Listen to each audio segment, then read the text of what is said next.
नमस्कार दोस्तों, स्वागत है आपका अनअकैडमी पे। मेरा नाम है मोनू मिश्रा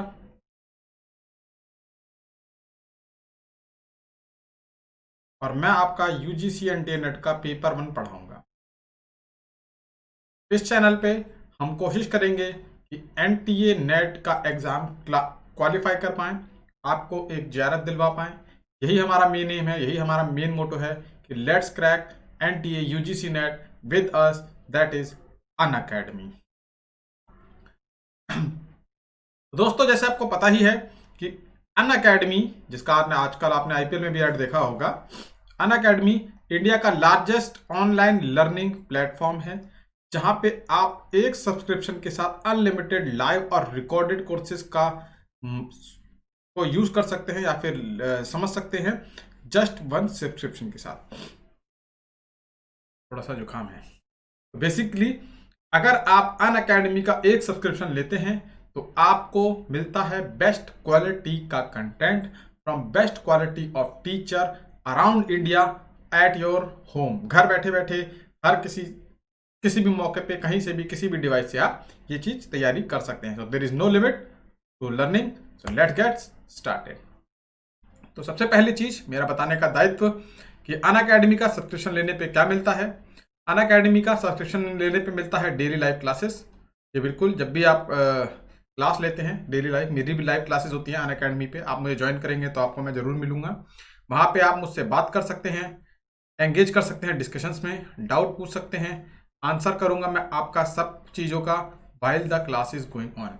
तो बेसिकली मैं आपके ठीक सामने होऊंगा, आपको पढ़ा रहा हूँ। जैसे यूट्यूब लाइव है वैसे ही वो अन अकेडमी लाइव होगा। आपको जो भी डाउट है मुझसे पूछ सकते हैं, जो भी आपको शिकवा शिकायत है, जो भी कुछ है वो आप मुझसे कभी भी पूछ सकते हैं, कोई दिक्कत की बात नहीं है।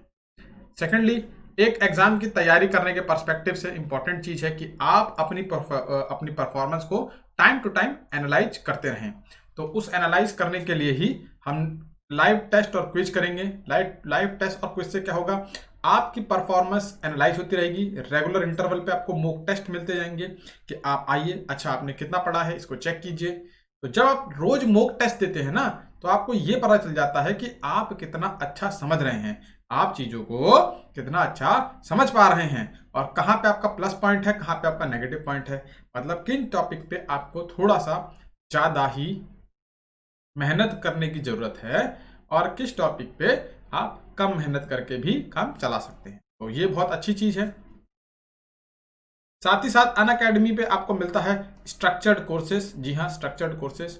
एक्चुअली बहुत सारा मटेरियल अवेलेबल है इंटरनेट के ऊपर आपके कोर्स को लेके, मगर क्या सब कुछ पढ़ना जरूरी है, क्या सब कुछ पढ़ना पड़ेगा, ये सबसे बड़ा क्वेश्चन है। तो इसी के लिए अन अकेडमी पे जितने भी कोर्सेज हैं वो स्ट्रक्चर्ड हैं विद एग्जाम सिलेबस। एग्जाम के सिलेबस के वो हैं, कुछ पुराना कंटेंट नहीं है, सब कुछ अपडेटेड है, सब कुछ एकदम न्यू है, as per the new and the latest syllabus. सब कुछ पिन पॉइंटेड है कि उससे एक्स्ट्रा शायद आपको पढ़ने की जरूरत ना पड़े और आपको बहुत ज़्यादा चीज़ों में गुमराह भी नहीं करा जाएगा। एग्जैक्टली जितना पढ़ना है, जैसे पढ़ना है, जिस तरीके से पढ़ना है, वो सब यहाँ पे अच्छी तरह से एक्सप्लेन किया गया हुआ है। ठीक है। उसके बाद ये मेरा फेवरेट है कि अन अकेडमी पे एक सब्सक्रिप्शन लीजिए और आपको unlimited 1 subscription will get you access to all our live and recorded courses from the comfort of your device. आप घर में बैठे बैठे किसी भी उसे, जब आप एक सब्सक्रिप्शन ले लेते हैं तो वहां पे जितने भी लाइव और रिकॉर्डेड कोर्सेज हैं उस पर्टिकुलर कोर्स के, चाहे वो कोई भी टीचर ले, वो सब आपको अवेलेबल हो जाएगा। तो अब आपके पास ये लिमिट नहीं है कि एक ही से पढ़ना है, आप मल्टीपल एजुकेटर से साइमल्टेनियसली पढ़ सकते हैं और जिसका जो वाला पोर्शन आपको अच्छा लगे उसके आप वो कर सकते हो। और ये नहीं कि क्लास मिस हो गई तो दोबारा नहीं देख सकते, क्लास मिस हो गई तो कोई बात नहीं बाबा, लाइव रिकॉर्डेड भी तो आते हैं, वो सब कोर्सेज आपको रिकॉर्डेड फॉर्म में मिल जाएंगे बहुत ईज से। तो देर इज मतलब लर्निंग का कोई टाइम नहीं है, जब मर्जी जहां मर्जी जैसे मर्जी बैठ के आप लर्निंग कर सकते हैं। बहुत ही ज़्यादा फ्रीडम आपको देता है अन अकेडमी का ये प्लेटफॉर्म। तो आइए सब्सक्रिप्शन लीजिए। तो मगर सबसे पहले आपको मेरे बारे में जानना जरूरी है। मेरा नाम है डॉक्टर मोनू मिश्रा। मैंने पीएचडी करी है फिजिक्स में from the national physical laboratory of India. कहाँ गया? ओहो। सो मेरा नाम है मोनू मिश्रा, मैंने पीएचडी करी है फिजिक्स में from the national physical laboratory of India, Bharat की राष्ट्रीय लैब से, राष्ट्रीय भौतिक प्रयोगशाला से। एट प्रेजेंट आईआईटी दिल्ली में सीनियर साइंटिस्ट। 3 साल का मुझे टीचिंग एक्सपीरियंस है, यूजीसी एनटीए नेट पेपर 1 पढ़ाने का। जी बिल्कुल, 3 साल का एक्सपीरियंस है। रिसर्च मेरा काफ़ी स्ट्रॉन्ग हैंड रहा है शुरुआत से ही, इसीलिए मैंने 50 से ज़्यादा पेपर पब्लिश करे हैं स्कोपस इंडेक्स जर्नल में। सब के सब इंटरनेशनल जर्नल हैं, सारे के सारे रिकॉग्नाइज्ड पीयर रिव्यूड जर्नल हैं, कोई भी पेड जर्नल या ऐसा नहीं है। आप जब भी चाहे तो गूगल स्कॉलर जो एक वेबसाइट है, या फिर स्कॉलर या फिर लिंक्डइन या रिसर्च गेट, कहीं भी जाके मेरी प्रोफाइल देख सकते हैं, आपको सब कुछ मिल जाएगा। ऑन वन को कुछ छिपाने को नहीं है। उसके साथ साथ मुझे बहुत सारे अवार्ड मिले हैं नेशनल और इंटरनेशनल ऑर्गेनाइजेशन से, जिसमें India, USA, Germany, France, Italy और नेदरलैंड्स का भी नाम शामिल है। तो मेरी रिसर्च काफ़ी ज़्यादा रिकॉग्नाइज्ड है, मेरे पीएचडी के वर्क से काफ़ी लोग इन्फ्लुएंस थे, तो मुझे काफ़ी सारे अवार्ड भी मिले हैं इंडिया में, अब्रॉड में। तो ये सब मैंने बताया है आपको। अब कम ऑन बात करते हैं हमारी क्लासेस की। मैं अनअकैडमी में 3 दिन यूट्यूब पे लाइव आता हूँ। मंडे, वेडनेसडे और फ्राइडे मेरे 3 दिन हैं। इन दिन मैं 2 सेशन लेता हूँ, सेशन 1, सेशन 2। दोनों सेशन 45 मिनट्स के हैं, तो 1 आवर 30 मिनट्स का कंटेंट आपको मिल जाएगा। पहला सेशन जो स्टार्ट होता है 7:30 से 8:15 तक, दूसरा सेशन उसके 10 मिनट बाद 8:25 से 9:10 तक। बेसिकली मैं आपको 2 सेशन मंडे, वेडनेसडे, फ्राइडे लेता हूँ। कभी कभार इसमें अप डाउन हो जाता है, और मोस्ट प्रोबेबली नवंबर से मैं नया अपना वो करूँगा, मतलब टाइम टेबल चेंज करूँगा, तो आपको अपडेट कर दूंगा। 45 मिनट्स के 2 लेक्चर, मतलब 1 आवर 30 मिनट्स का कंटेंट आपको मुझसे मिल जाएगा on alternate days for free.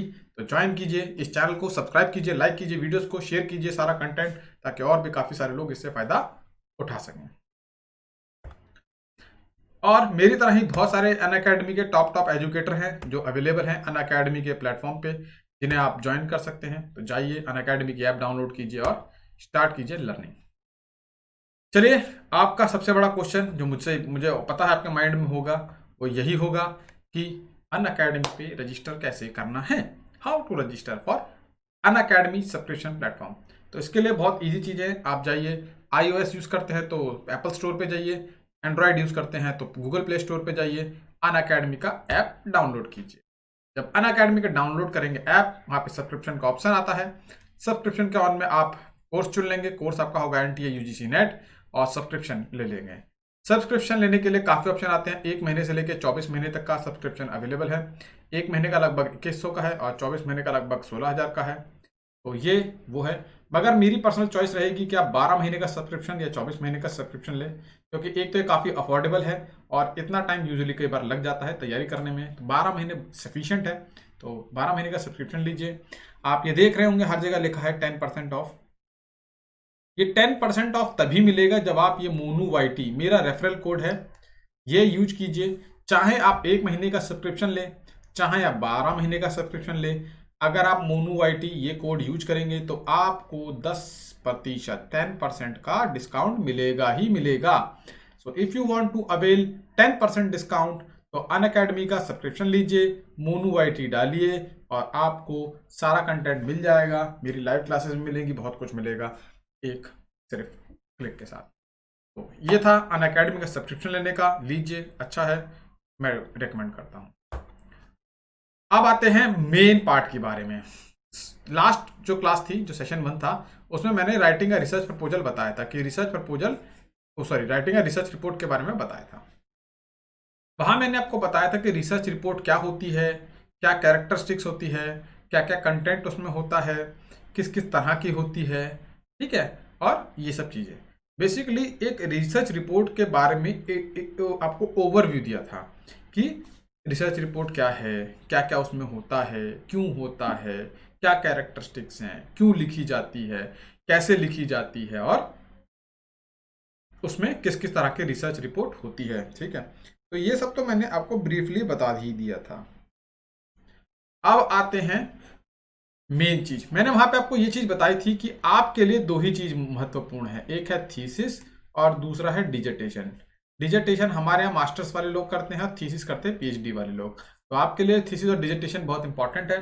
तो इस पार्ट में मैं आपको बताऊंगा कि थीसिस कैसे लिखी जाती है, डिजर्टेशन कैसे लिखा जाता है, क्या क्या पार्ट होते हैं, क्या क्या चीजों को ध्यान रखना है, एक्सेट्रा एक्सेट्रा। तो लेट्स गेट स्टार्टेड। हाँ, थीसिस वर्सेस डिसर्टेशन की एक वीडियो अलग से बनाऊंगा मैं, जो आपको ट्यूसडे मिलेगी। हाँ, इस बार आपको बताना भूल गया, मंडे वाली क्लास में शायद शिफ्ट करूंगा ट्यूसडे को, क्योंकि मुझे कुछ काम है। तो बट वो देख लीजिएगा, थीसिस डिसर्टेशन का डिफरेंस बताऊंगा और साइटेशंस के बारे में बताऊंगा। तो अब आते हैं आज की वीडियो पे। तो सबसे पहली चीज है ये कि आपको पता होना चाहिए what is the format.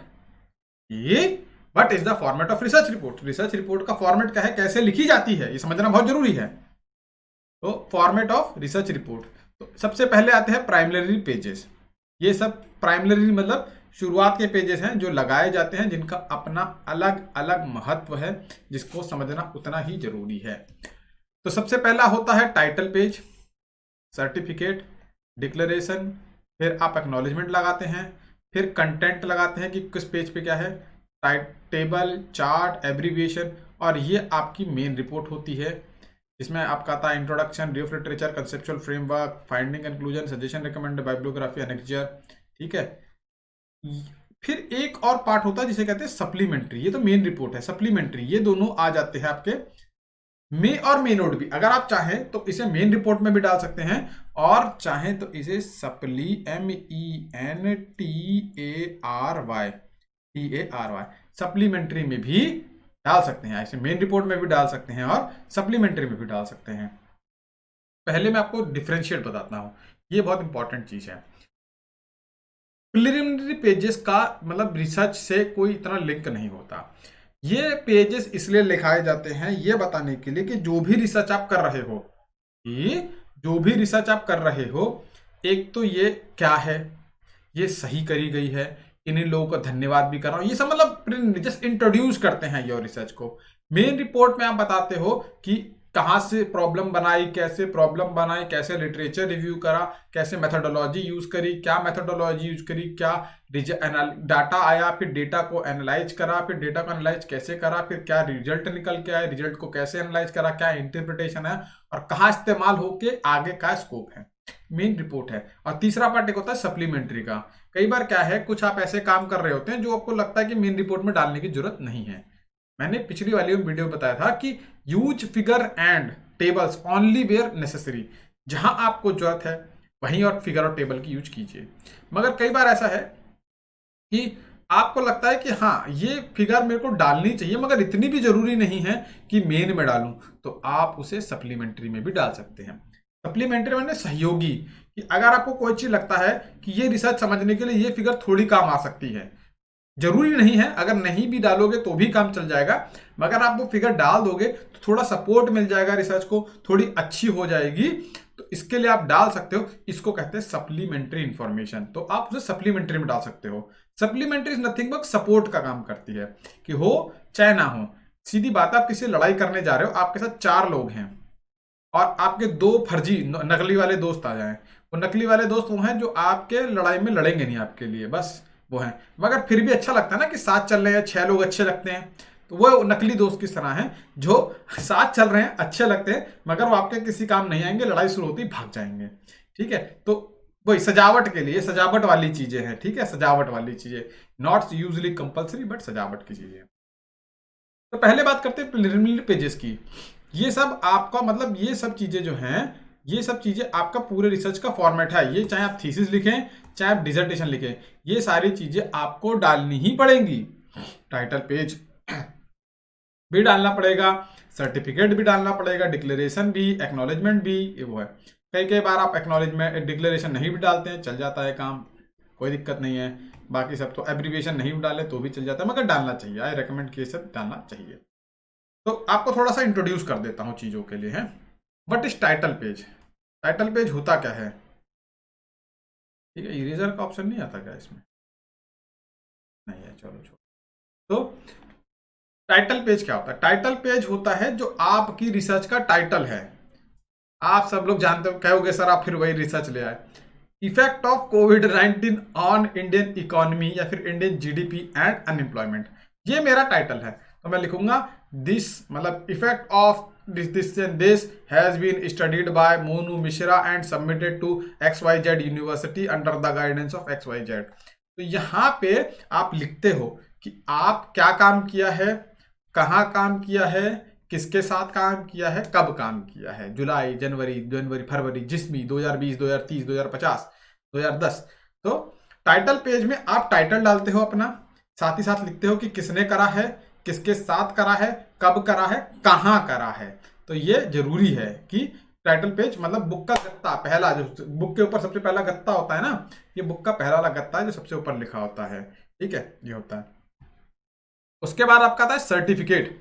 Certificate, जैसे आप कोई काम करते हो तो आपको सर्टिफिकेट मिलता है ना कि हाँ तुम रेस जीते हो, तुम योगा कंपटीशन जीत गए, तुम ड्राइंग में फर्स्ट आ गए, तो सर्टिफिकेट। तो ऐसे ही एक डॉक्यूमेंट बनता है सर्टिफिकेट का। सर्टिफिकेट में जो आपका गाइड होता है, जो आपका मेंटोर होता है, मतलब जिसके अंडर आपने काम किया है, वो ये चीज लिख के देता है कि हाँ, ये इसमें बस ये लिखा होता है कि XYZ person has done XYZ work at my institute eight under the supervision of under my supervision. ठीक है, कि यह सिद्ध, एक्चुअली सर्टिफिकेट ये सिद्ध करने के लिए कहा जाता है कि ये जितना भी काम है, आपका नाम, टाइटल, ये जो काम है, इस टाइटल का ये XYZ जगह करा गया है और मेरे सुपरविजन में, मतलब ये काम इस बंदे ने मेरे साथ मेरे इंस्टीट्यूट में करा है। उसके बाद उसमें साइन होता है इंस्टीट्यूट का, सॉरी उसमें गाइड साइन होता है गाइड का। सर्टिफिकेट पे आप साइन नहीं करते, वो आपको सर्टिफिकेट बना के देता है कि ये सारा काम सही है, ओरिजिनल, सॉरी ये सारा काम मेरी जगह का है, कुछ फर्जी नहीं है, असली काम है। बेसिकली आप ये दिखाते हो कि ये सारा काम बंदे ने करा है। वरना बहुत से लोग जाके अलग अलग जगह से नकली थीसिस बनवा लाते हैं ना, तो नकली थीसिस नहीं, ये बताता है कि असली थीसिस है। यही दूसरा सब्जेक्ट ये भी काम करता है, दूसरा भी है डिक्लेरेशन।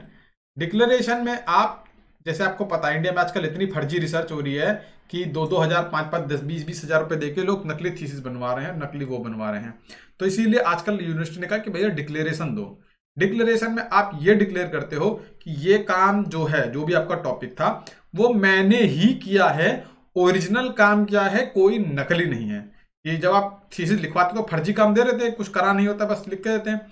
नहीं, यहाँ पे आपको डिक्लेयर, सिद्ध करना होता है। आप डिक्लेयर करते हो, सबको बताते हो ये जो टॉपिक का काम है ये मैंने खुद किया है। तो वहां पे गाइड सिद्ध करके देता है सर्टिफिकेट में कि हाँ ये काम इस बंदे ने मेरे साथ किया है। यहाँ आप खुद बोलते हो कि हाँ ये काम मैंने किया है, अपने हाथों से किया है, असली डेटा है, कुछ नकली नहीं है, कुछ प्लेगरिज्म नहीं है। प्लेगरिज्म आगे बताऊंगा। तो बेसिकली आप ये बताते हो कि सारा काम ओरिजिनल है, मैंने घर घर जाके जो भी डेटा था वो डेटा खुद लिया है, कुछ नकली डेटा नहीं बनाया है, कुछ झूठ नहीं लिखा है, सब सच है। तो इसमें फिर आपका साइन होके जाता है कि हाँ ये काम सही है, सही कह रहा है बंदा। ठीक है, फिर आता है एक्नॉलेजमेंट का पेज। एक्नॉलेजमेंट का पेज क्या होता है? एक्नॉलेजमेंट माने किसी को धन्यवाद देना। अब मान लो आप एक रिसर्च की लैब में चले गए, आप किसी लैब में काम कर रहे हो, उसमें 15-20 बच्चे या 5 बच्चे तो काम ही कर रहे होंगे।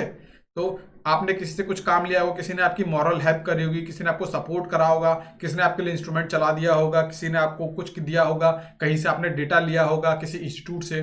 तो यहाँ पे आप थैंक यू बोलते हो कि मैं थैंक यू बोलता हूँ मेरे गाइड को मुझे लेने के लिए, मैं थैंक यू बोलता हूँ एक्स सर को, उसने मेरी ये हेल्प करी, वाई मैडम को उसने मेरी ये हेल्प करी, मेरे दोस्त को उसने मेरी ये हेल्प करी, मेरी सहेली को भी उसने मेरी ये हेल्प करी, मेरे माता पिता को उन्होंने मेरी ये हेल्प करी, मेरे दोस्तों को जिन्होंने मेरी ये हेल्प करी, फंडिंग एजेंसी को जिनने मुझे पैसा दिया, उस वाले इंस्टीट्यूट को ताकि उसने मुझे वो इंस्ट्रूमेंट यूज करने दिया। मतलब जिन जिन लोगों ने आपकी हेल्प करी है, आपका सहयोग करा है, यहाँ पे आप उसे शुक्रिया कहते हो कि उस लैब इसने मेरी इंस्ट्रूमेंट यूज करने दिया, ये थैंक यू, उसने मुझे ये डाटा दिया, वो थैंक यू, उसने मुझे मॉरल, जो भी आपको लगता है, जिसने भी आपको किसी भी वे में हेल्प करा है, तो उसको थैंक यू बोलते हो। रिसर्च में थैंक यू बोलना बहुत जरूरी हो जाता है, तो थैंक यू बोलते हो। तो ये एक्नॉलेजमेंट है। उसके बाद क्या है? कंटेंट। कंटेंट तो आपको सबको पता है कि इस पेज पे ये मिलेगा, इस पेज पे ये मिलेगा, इस पेज पे ये मिलेगा, कंटेंट। ठीक है, चैप्टर नंबर 5 इस पेज पे, चैप्टर नंबर 2 इस पेज पे है, ये जो है, ताकि लोगों को ज्यादा डोलना ना पड़े। ठीक, उसके बाद आपका आता है लिस्ट ऑफ टेबल।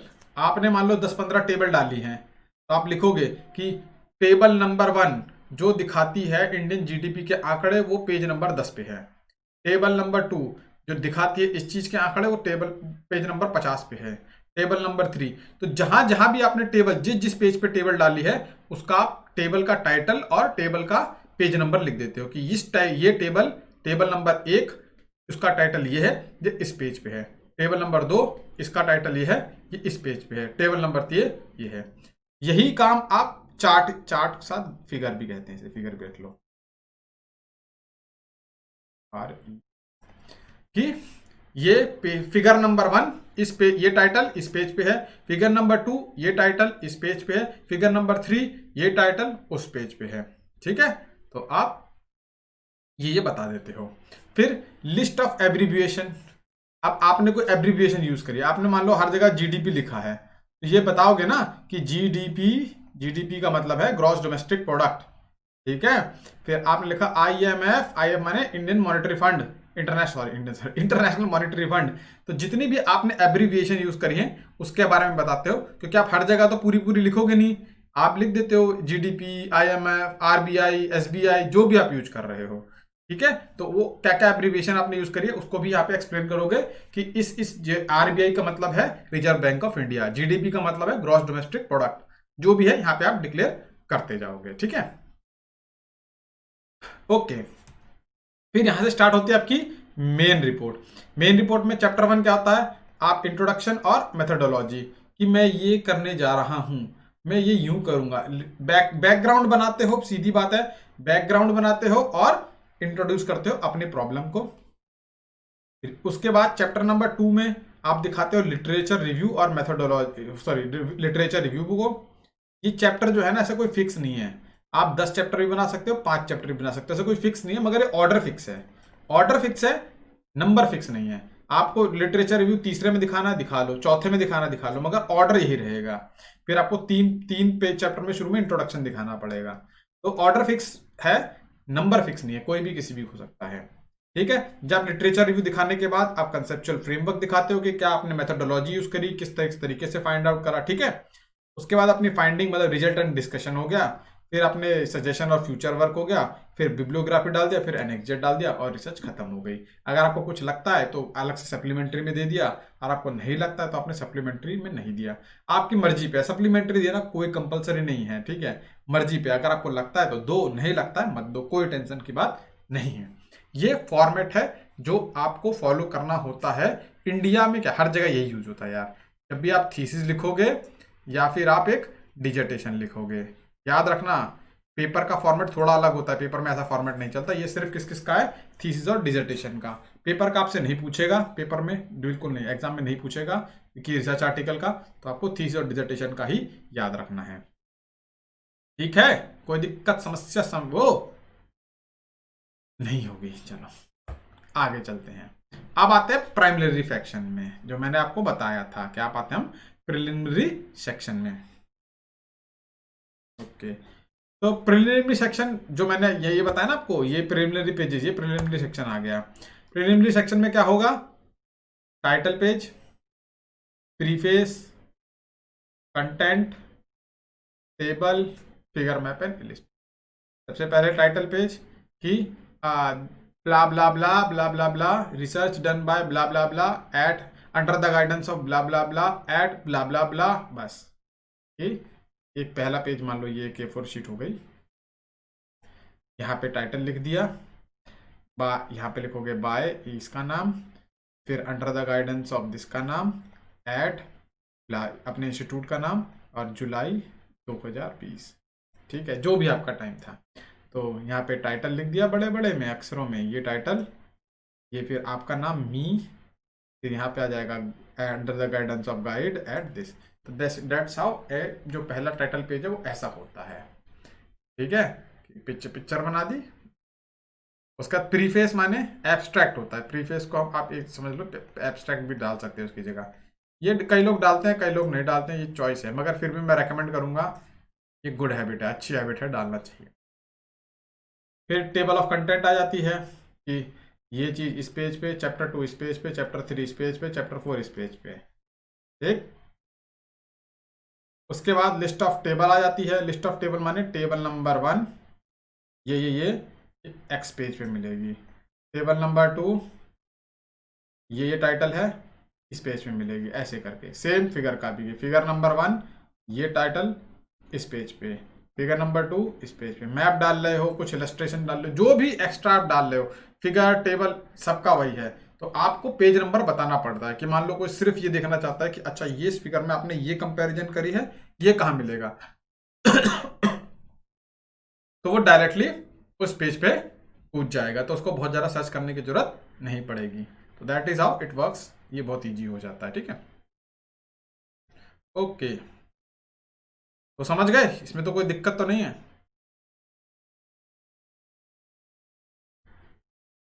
आगे चलते, इंट्रोडक्शन को 2 में कर देना मैंने, अच्छा ठीक है।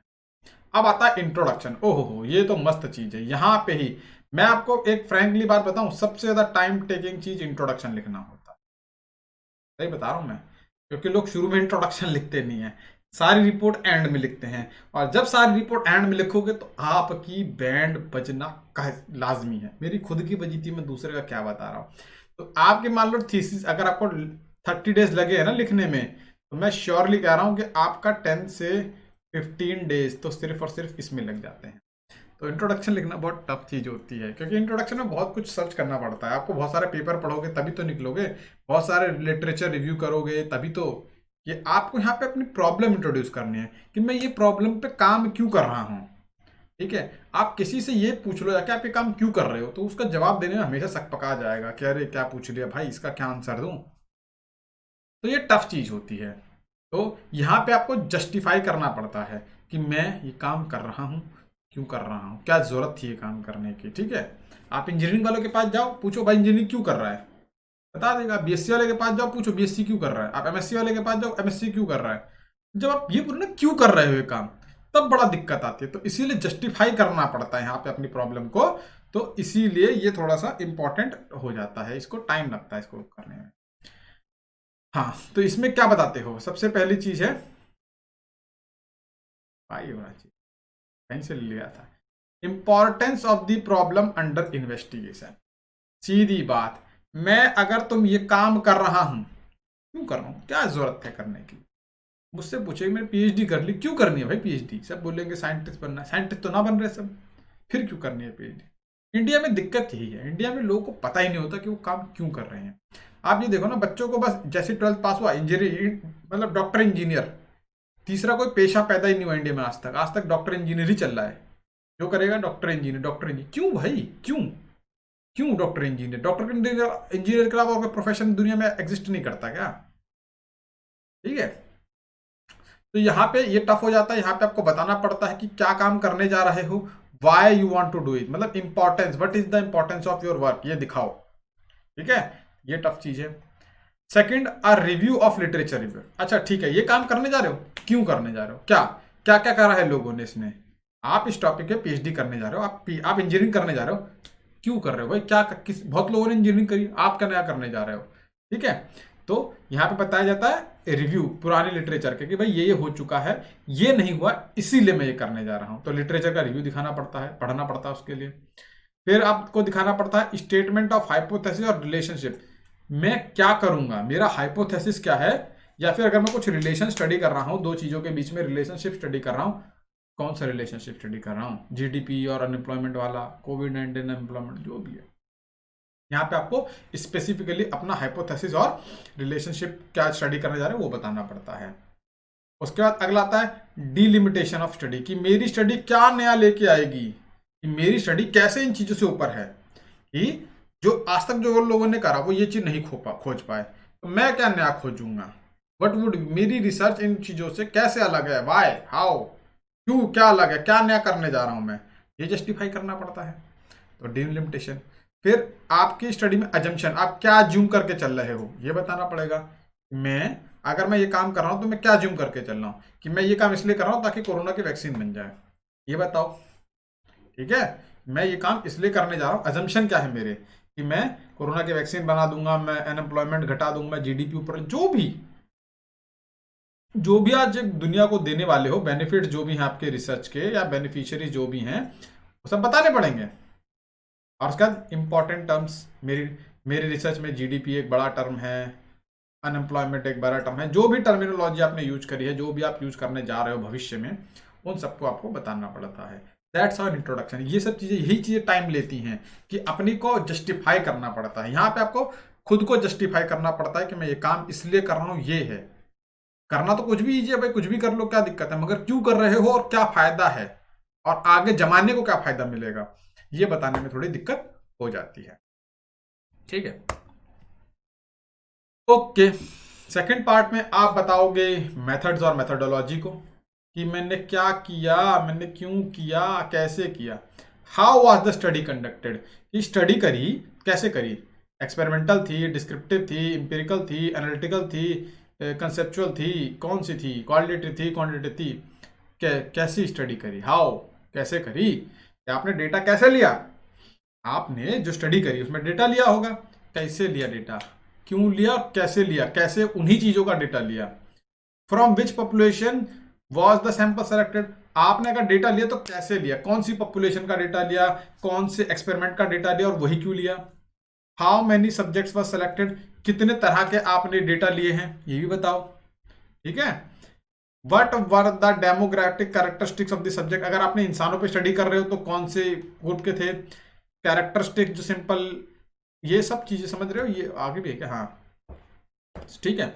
तो बेसिकली यहाँ पे जो क्वेश्चन आता है वो सिर्फ ये दिखाना पड़ता है कि मैंने डेटा लिया अनएम्प्लॉयमेंट लोगों का, कौन से अनएम्प्लॉयड लोगों का डेटा लिया, मेल का लिया, फीमेल का लिया, शहरी का लिया, अर्बन का लिया, सॉरी अर्बन का लिया, ग्रामीण का लिया, तो आप बताओ कि मैंने अर्बन का लिया, अर्बन का क्यों लिया, अर्बन में किस लोगों का किया भाई, सर्विस सेक्टर वालों का, बैंकिंग सेक्टर वालों का, रेगुलर का, इरेगुलर का, कॉन्ट्रैक्ट वालों का, किसका लिया, कॉन्ट्रैक्ट वालों का क्यों लिया, कॉन्ट्रैक्ट वाले में बहुत से लोग होते हैं, 1 साल वाले, 6 साल वाले, 5 साल वाले, कितने साल वाले, तो बेसिकली आपको सारे सवाल जवाब देना पड़ता है कि ये स्टडी ऐसे करी, ये सैंपल लिए, ये इस कैटेगरी के सैंपल थे, ये इस तरह के सैंपल थे, मेल फीमेल जो भी थे, वो इसलिए लिए क्योंकि वो इस तरह से सैंपल रिप्रेजेंट करते हैं पॉपुलेशन को, फिर उनको मैंने इस तरह से ग्रुप में बांटा, फिर उनको मैंने ये ट्रीटमेंट दी, फिर मैंने ऐसे ऐसे कंडीशन को कंट्रोल करा, फिर मैंने ऐसे वेरिएबल को ट्रीट करा, हाउ एंड व्हेन सब्जेक्ट को वो करा, डाटा इंस्ट्रूमेंट मेरे ऐसे थे, इस तरह से मैंने उनको वो करा, मेरे इस तरह के इंस्ट्रूमेंट थे, मतलब सिंपल भाषा में मैं बताऊं ना, आपने जो भी किया उसमें 3 क्वेश्चन ऐड कर दो, how, what and why, how, what and why, क्या किया, क्या किया, क्यों किया, कैसे किया और कितना ठीक किया, क्या किया, क्यों किया, कैसे किया, कितना ठीक था और उसी को क्यों किया, आपको सब कुछ को जस्टिफाई करना पड़ेगा। मैंने इस पॉपुलेशन पे डेटा लिया, उसके अंदर इस सब पॉपुलेशन का डेटा लिया, ऐसे मैंने डेटा लिया, इस तरह के टेस्ट मैंने लगाए, इसलिए ये टेस्ट लगाए, ये इंस्ट्रूमेंटेशन यूज करी, क्योंकि यही इंस्ट्रूमेंटेशन वो थी, सब कुछ कि मैंने जो इंस्ट्रूमेंट लिए वो ठीक थे, इसलिए वो इसके लिए ही बने थे, इसीलिए वो इंस्ट्रूमेंट लिए। कि मुझे अगर बुखार नापना हो तो मैं हाथ से ये नहीं देखूंगा, मैं थर्मामीटर मुंह में घुसेड़ूंगा, टेम्परेचर देख लूंगा कि कितना टेम्परेचर आ रहा है, क्यों, क्योंकि वही वैलिड है। आप शायद लोगों को पता नहीं होगा, मैं आपको बताता हूं, बीपी की मशीन आती है, एक तो यहां पे लपेटा, बटन दबाया, घुर्र, उसने मशीन दे दिया, एक होता है यूं लगाया, फुस, फुस, फुस, फुस। आपको पता है बीपी नापने की फुसफुस वाली मशीन सबसे ज्यादा अच्छा रिजल्ट देती है, सबसे रिलायबल देती है। जो डिजिटल थर्मामीटर होते हैं वो ढंग का टेम्परेचर इतना नहीं देते जितना वो मरकरी जो बढ़ने वाला था वो देता है। तो बेसिकली रिसर्च में आपको बताना पड़ेगा कि अगर आपने चलो फुसफुस छोड़ के वो लिया, क्यों लिया भाई, वो तो ज्यादा एक्यूरेट था, फिर ये क्यों लिया, फिर आप बताओगे मैंने उसे कैलिब्रेट कर लिया था तो ठीक आ रहे थे रिजल्ट, जितना उसमें आ रहा था इतना इसमें आ रहा था। मतलब ये सब चीजें आपको एक्सप्लेन करनी पड़ेंगी कि आपने डेटा लिया, क्यों लिया, कैसे लिया, और अगर आपके इंस्ट्रूमेंट गलत थे भाई, ये क्यों ले लिया, ये क्यों नहीं लिया, आपको मरकरी वाला लेना चाहिए था टेम्परेचर नापने के लिए, आपने डिजिटल वाला क्यों लिया। तो आप बोलोगे मरकरी वाला हर जगह नहीं जा सकता, मरकरी वाले से मरकरी टूटने का डर रहता है। फिर मैंने क्या करा, अपने टेम्परेचर को जो मैंने बत्ती वाला लिया उसको कैलिब्रेट करके ले गया था। इसीलिए जो भी आपने जो भी आपने करा है उसको जस्टिफाई करना पड़ेगा मेथोडोलॉजी को। यहाँ पे रिसर्च में ऐसे चलता नहीं कि कुछ भी अपनी मर्जी से कर लो, आपको जस्टिफाई सब कुछ ही करना पड़ेगा। ठीक है, अब आते हैं रिजल्ट की बारी पे। अब आते हैं, एक मिनट, अच्छा ठीक है, हाँ मैं, मुझे लगा मैं बीच में कुछ खा गया, सॉरी। अब आते हैं रिजल्ट की बारी पे। रिजल्ट में फिर वही है कि अगर रिजल्ट आए हैं तो कैसे आए हैं, what were the statistical procedure use to study the hypothesis. Hypothesis study करा, मीन मीडियन मोड लगाया होगा, कहीं गुणा भाग जमा करी होगी, कोई chi square test, T test, F test कुछ तो लगाया होगा। कौन सा लगाया बताओ। ठीक है, ये बताना पड़ता है। What was the probability level, जितने भी हाइपोथेसिस थे कितने कितने सही साबित हुए, कितने वो थे। What was the probability of each statistics, कितने बार कौन सी स्टैटिस्टिक लगाई। Degree of freedom, strength of relation. अरे सीधी बात है, आपके रिजल्ट हैं, आपके जो भी रिजल्ट आए, एक्स वाई जेड जो भी आपके रिजल्ट आए हैं, क्या आए हैं, मैंने ये टेस्ट कर रहा था तो ये रिजल्ट आए हैं। ठीक, ये अच्छे रिजल्ट आए, अच्छी बात है। ये रिजल्ट कौन सी टेक्निक से आए, भाई मैंने ये टेस्ट लगाया था तो रिजल्ट आ गए। क्या ये ठीक था इसको लगाने के लिए, हाँ ठीक था। अगर आपने 10 डेटा सेट एनालाइज करा कि 10 के 10 डेटा सेट में आपने यही टेस्ट लगाया है, हाँ सर यही टेस्ट लगाया 10 के 10 में, 11वें में अलग क्यों नहीं लगा लिया। मतलब आप समझ रहे हो ना हर चीज को, प्रिंसिपल फाइंडिंग क्या थी, स्टैंडर्ड डेविएशन कितना आया, मीन कितना आया, मोड क्यों आया, ऐसा क्यों नहीं आया। आपको पूरे रिजल्ट को जस्टिफाई करना पड़ता है कि मेरा ये रिजल्ट आया है, मैंने ये टेक्निक लगाई थी और ये टेक्निक ही इसके लिए ठीक बनी थी, इसीलिए मैंने ऐसे तरीके से काम किया। That's how you right a review. Okay, अब आता है मेरे सर इसके बाद खत्म है क्या, ओके इसके बाद आता है मेरा डिस्कशन वाला पार्ट। इसके बाद आता है मेरा डिस्कशन वाला पार्ट। ये जो है डिस्कशन वाला पार्ट, इसको मैं सीधे कहूंगा इंटरप्रिटेशन। यहां पे आप बताते हो कि अब मेरे रिजल्ट आए हैं उसका मतलब क्या है, जो भी मेरे रिजल्ट आए हैं उसका मतलब क्या है। ठीक है, यहां तक तो पहले आपने बताया कि मैंने ये टॉपिक चुना, ये प्रोसीजर लगाया, ये टेक्निक लगाया, ये रिजल्ट आया। अब बताओ, चलो ठीक है, जो मेरा था what were the original purpose of the study, कि आपकी स्टडी का मेन पर्पस क्या था। यहां पे मैं बताऊंगा कि मेरा मेन पर्पस था कि जीडीपी और अनएम्प्लॉयमेंट के बीच में रिलेशन देखना। तो कहेगा ठीक है, क्या रिलेशन आया बताओ, डिस्कस करो क्या रिलेशन आया। चल मतलब how were the purpose met, क्या मेरा काम हो गया। मैं कहूंगा हो गया, मैंने स्टडी कर ली, मुझे आंसर मिल गया कि जीडीपी, कोविड-19 और अनएम्प्लॉयमेंट, इन तीनों के बीच रिलेशन है। पर ठीक, क्या रिलेशन है, how were the result met, मतलब क्या सही में आपको जो आप सोच के चल रहे थे वो मिल गया। कहोगे हाँ ठीक है मिल गया, कैसे मिला। मैं बताऊंगा कि मैंने लोगों के पास गया, डेटा लिया था, डेटा से पता चला कि जैसे जैसे कोरोना आया ना तो लॉकडाउन लग गया। लॉकडाउन लगने से क्या हो गया कि बिजनेस बंद हो गए, प्रोडक्शन बंद हो गए, तो लोगों ने क्या करा, लेबर को रखना या फिर लोगों एम्प्लॉयज को रखना बंद कर दिया। तो उन एम्प्लॉयज के पास जो थे अब नौकरी नहीं बची तो गाँव चले गए, और इसीलिए बेरोजगारी की दर भी बढ़ गई, क्योंकि लोगों के बिजनेस बंद हुए। जब बिजनेस बंद नहीं है तो कोई पैसा कहाँ से आएगा, पैसा तो बिजनेस से ही आ रहा है कि आप पैसा दे रहे हो तो उसके पास, दुकानदार के पास पैसा पहुंच रहा है, और वही पैसा वो आपके मतलब एम्प्लॉयज को दे रहा है। जब हम लोगों ने पैसा नहीं दिया तो दुकानदार के पास पैसा नहीं पहुंचा तो उसने नहीं दिया। तो इस तरह से मेरा जीडीपी और उसके बीच में रिलेशनशिप आ गया। और बेसिकली जब सेल भी नहीं हुई तो टैक्स भी नहीं जाएगा, टैक्स नहीं जाएगा तो जीडीपी कम ही हो जाएगी, कॉमन सेंस की बात है। तो आप यहाँ पे बिल्कुल अच्छी तरह एक्सप्लेन करोगे कि ये मेरे रिजल्ट आए, ये इसलिए आए, मतलब मेरे रिजल्ट आए हैं इससे, ये इसलिए आए हैं और इससे ये निकल के आ रहा है। मतलब मेरे रिजल्ट बता रहे हैं कि जीडीपी का इफेक्ट पड़ा है और ऐसे पड़ा है। अगले बताओगे वाई द ऑब्टेन्ड अकर्ड, यहाँ पे वाई, अगर आप बोल रहे हो कि कोरोना का जीडीपी पे इफेक्ट पड़ा है तो ये डिफाइन करोगे वाई, क्यों पड़ा है। और अगर आप कहोगे कोरोना का इफेक्ट नहीं पड़ा है तो क्यों नहीं पड़ा है। यहां पे आपके जो भी रिजल्ट थे वाई, क्यों अगर ऐसा हुआ क्यों हुआ, और ऐसा नहीं हुआ तो क्यों नहीं हुआ। ये सब आपको जवाब देने हैं, मतलब आंसर्स करने हैं अपने जो भी हैं। अगला पार्ट है what were the conclusion of the researcher for practice theory and future research. चलो ठीक है, अब आपने आंसर दे दिया, आपने जस्टिफाई भी कर दिया। अब इससे थ्योरी बनाई है कोई, क्या थ्योरी बन सकती है। हाँ ये थ्योरी बन सकती है कि जब पैंडेमिक आता है, लॉकडाउन लगता है तो बिजनेस बंद हो जाते हैं, बिजनेस बंद हो जाने की वजह से ना सरकार को टैक्स मिलता है, ना लोगों के पास जॉब रहती है, तो गरीबी बढ़ जाती है, अनएम्प्लॉयमेंट बढ़ जाती है। तो ठीक है, अब इसका ये बताइए क्या इसका भविष्य में, आपके रिसर्च का भविष्य का कुछ कंट्रीब्यूशन है, भविष्य में इसका यूज करा सकता है। तो आप बोलोगे हाँ कि अभी तो पहला पैंडेमिक, सेकंड कुछ पैंडेमिक आए हैं, इससे पहले तो 1920 में आया था, अभी 2020 में आ गया, अभी आगे जो भी आएगा तो हम ये चीज़ों को आगे इस तरह के मॉडल बना सकते हैं ताकि हम आगे जीडीपी पे होने वाला इफेक्ट कम कर सके, अनएम्प्लॉयमेंट पे होने वाला इफेक्ट कम कर सके। फिर आपको ये भी बताना पड़ेगा इसमें कि what was the contribution of the study literature. अब आपने क्या नया बताया, आपने नई लोगों को नॉलेज दे दी कि पैंडेमिक जो है, जब भी पैंडेमिक आते हैं, वैश्विक महामारी जिसे कहते हैं, जब भी आती है तो उसका अर्थव्यवस्था पे बहुत गंदा असर पड़ता है। यही चीज हमें 1920 में भी देखने को मिली थी। 1999 शायद 1919 से 1919 से 1920 के बीच में शायद कौन सा था, स्पेनिश फ्लू आया था, उस समय भी यही असर पड़ा था और आज जो है आज भी यही असर पड़ा है। तो मतलब उस समय भी लिटरेचर लोगों ने यूज करी, आज भी लिटरेचर यूज करी, और जब आगे कोई पैंडेमिक आएगा तो इन दोनों स्टडी का इस्तेमाल करा जा सकता है। और फाइनली आपको ये भी दिखाना पड़ता है what was the strength and weakness.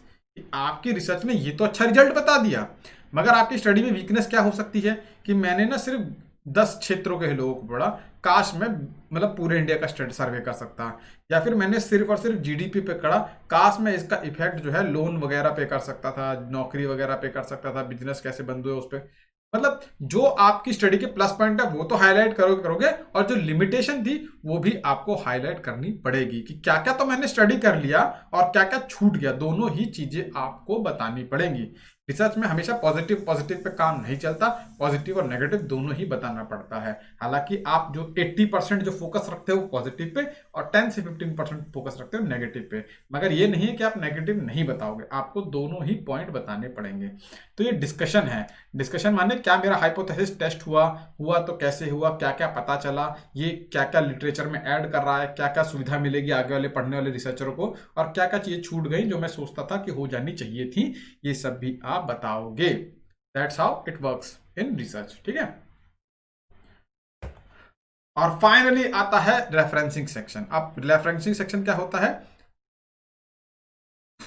आप मतलब ठीक है, जो आपने लिटरेचर रिव्यू करी थी, पेपर पढ़े थे, लिटरेचर रिव्यू जब करा था तो पेपर पढ़े थे लोगों के, उनको भी तो लिखोगे कहीं ना कहीं कि ये पेपर कहां से पढ़ा था, ये पेपर कहां से पढ़ा था, ये सब बिब्लियोग्राफी में डालोगे, रेफरेंसिंग में डालोगे, ठीक है। कि ये स्टडी जो मैं स्टेटमेंट लिख रहा हूं कि ऐसा होता है, ये मैंने उस स्टडी से पढ़ा, उस स्टडी का नाम डालो, ये उस लोगों ने करा उसका नाम डालो, जो भी है, जो भी आपने जहां मर्जी से करा वो सब डालोगे। या यहाँ पे आप देते हो रेफरेंस की कौन सी चीज कहां से ली गई है। आपका डेटा अगर लिया गया है, मान लो आपने कोई क्वेश्चनर का डेटा लिया था तो क्वेश्चनर की कॉपी लगा दोगे, लेटर यूज कर दोगे, इवेल्युएशन शीट, चेकलिस्ट, अगर आपने कुछ चेकलिस्ट बनाई थी वो भी पीछे लगा दोगे, कुछ आपने क्वेश्चनर यूज करे थे वो लगा दोगे, कुछ सर्वे की रिपोर्ट पीछे लगा दोगे। जो भी चीज आपकी रिसर्च को सपोर्ट करती है, जो भी आपने मेंशन करा हुआ है कि हाँ ये सब चीजें हैं जो मेरी रिसर्च को सपोर्ट करती हैं, या फिर ये सब कंक्लूजन मेरे को पता, आपने 100 लोगों से वो लिया था, क्या नाम है, क्वेश्चनर भरा था कि कैसे उनकी नौकरी गई अनएम्प्लॉयमेंट के बारे में, तो क्वेश्चन आंसर आपको पीछे लगाने ही पड़ेंगे। तो अपेंडिसिस में वो चीजें लगा सकते हैं। अपेंडिसिस और बिब्लियोग्राफी दोनों को ही एंड में लगाया जाता है। अब एक क्या हुआ था, लास्ट टाइम में क्वेश्चन आया था कि विच ऑफ द फॉलोइंग, सब कुछ दे रखा था, मतलब कि इंट्रोडक्शन, वो सॉरी प्रिलिमिनरी पेजेस, आपका introduction, methods, results and discussion and reference section, और नीचे लिखा था बिब्लियोग्राफी एंड एनेक्चर। इसमें पूछा था which of the following can be a part of supplementary. तो सप्लीमेंट्री मैंने आपको बताया कि मेन रिपोर्ट तो मेन होती है, उसके अलावा भी आप कुछ चीजें देते हो जिसे सप्लीमेंट्री कहा जाता है, जो दे भी सकते हो नहीं भी दे सकते हो, मगर उससे रिसर्च पे बहुत ज्यादा इफेक्ट नहीं पड़ता है। तो अगर आपसे पूछा जाएगा तो ओनली दिस पार्ट, यही दोनों चीजें सप्लीमेंट्री में बाय डाली जा सकती हैं, क्योंकि अगर आप इनमें से ऊपर वाले में से मेथड वगैरह नहीं डालोगे तो रिपोर्ट आपकी पूरी नहीं होगी। अगर आप ये क्वेश्चन नहीं भी डालोगे तो भी इसके रिजल्ट तो आपने बीच में मेंशन करे हुए हैं, इसके रिजल्ट जो है आपने बीच में मेंशन करे हुए हैं, तो इसको हटा भी दोगे तो कोई खास फर्क नहीं पड़ेगा। तो only these two can be the part of supplementary data, no one else. ये क्वेश्चन एक बार आया है, शायद 2018 में आया है, देख लेंगे। इसका आंसर है supplementary, sorry annexure and bibliography, क्योंकि ये चीजें अगर रिपोर्ट में ना भी डलें तो भी रिपोर्ट की वास्तविकता को, रिपोर्ट की सच्चाई को, रिपोर्ट की वैल्यू को कम नहीं करेगा। मगर उनमें से कोई भी एक पार्ट अगर नहीं डला, वो दी मोस्ट इंपॉर्टेंट पार्ट है, तो आपकी रिपोर्ट खराब हो जाएगी। Only annexures and bibliography can be a part of supplementary data in the report. ये क्वेश्चन आया है, ये आप समझ लीजिए, मैंने बता दिया है। एक क्वेश्चन और आया था कि जो टेक्स्ट है, जो फिगर है, वो कहाँ पे पढ़ती है, तो टेक्स्ट जो फिगर है, जो चार्ट है, वो कहाँ पढ़ते हैं, तो वो टेक्स्ट के अंदर ही पढ़ते हैं, याद रखिएगा। मैंने क्या लिखा है, यहाँ पे आप लिस्ट डालेंगे उसकी, मगर जो ओरिजिनल फिगर होगी, ओरिजिनल चार्ट होंगे ना, वो आप यहीं डालेंगे, टेक्स्ट के अंदर ही डालेंगे, वो बाहर नहीं डालेंगे, वो अंदर ही डालेंगे। इनका लिस्ट मतलब इनका नाम ऊपर डाल देंगे, मगर बाकी चीजें अंदर टेक्स्ट के अंदर ही डलती हैं। ये भी क्वेश्चन आया हुआ था, तो ये भी याद रखेंगे आंसर इसका, ठीक है। तो ये आज की क्लास थी। अगर अच्छी लगी हो तो वीडियो को लाइक कीजिए, और अच्छी लगी हो तो कमेंट और शेयर कीजिए, सब्सक्राइब कीजिए चैनल को। अनअकैडमी का सब्सक्रिप्शन लेते हैं तो मूनू YT यूज कीजिए, मेरा रेफरल कोड, और 10% की छुटकारा छूट पाइए, ठीक है। धन्यवाद आपके टाइम के लिए। मिलते हैं नेक्स्ट क्लास में, तब तक अपना ध्यान रखिए। Bye bye.